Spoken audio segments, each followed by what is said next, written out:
Copa America ഫൈനലിനായി കാത്തിരിക്കുകയാണ് football ലോകം. തിങ്കളാഴ്ച പുലർച്ചെ 5:30 തുടങ്ങുന്ന കിരീടപ്പോരിൽ കൊളംബിയയാണ് നിലവിലെ ചാമ്പ്യന്മാരായ അർജന്റീനയുടെ എതിരാളികൾ. അമേരിക്കയിലെ മയാമിയിലാണ് ഫൈനൽ. സെമി ഫൈനലിൽ കാനഡയെ എതിരില്ലാത്ത 2 ഗോളിന് തോൽപ്പിച്ചാണ് അർജന്റീന ഫൈനലിലേക്ക് മുന്നേറിയത്. കൊളംബിയ സെമിയിൽ ഏകപക്ഷീയമായ 1 ഗോളിന് ഉറുഗ്വയെ തോൽപ്പിച്ചു.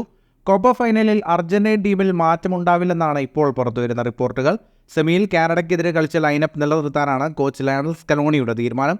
ഇങ്ങനെയെങ്കിൽ ഫൈനലിൽ അർജന്റീൻ സ്ക്വാഡ് എങ്ങനെയെന്ന് നോക്കാം. ഗോൾ കീപ്പർ എമിലിയാനോ മാർട്ടിനസിന്റെ സ്ഥാനത്തിന് മാറ്റമുണ്ടാവില്ലെന്ന് ഉറപ്പാണ്. പ്രതിരോധത്തിലേക്ക് വന്നാൽ വിംഗ് ബാക്കുകളായി മോണ്ടിയലും ടഗ്ലിയാഫിക്കോയും, സെന്റർ ബാക്കുകളായി ക്രിസ്ത്യൻ റൊമേറോയും ലിസാൻഡ്രോ മാർട്ടിനസും ടീമിൽ ഇടം പിടിക്കും. മധ്യനിരയിൽ Alexis Mac Allister, Rodrigo De Paul, Enzo Fernandez എന്നിവരായിരിക്കും ആദ്യ ലെവലിലെത്തുക. മുന്നേറ്റത്തിൽ ലയണൽ മെസ്സിക്കൊപ്പം Angel Di Maria, Julian Alvarez എന്നിവർ കളിക്കും.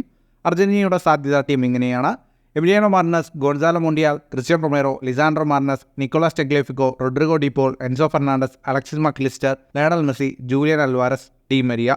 ഫുട്ബോൾ ലോകത്തെ കൂടുതൽ വാർത്തകൾക്കും വിശേഷങ്ങൾക്കുമായി സ്പോർട്സ് കഫേ ഇപ്പോൾ തന്നെ സബ്സ്ക്രൈബ് ചെയ്യുക.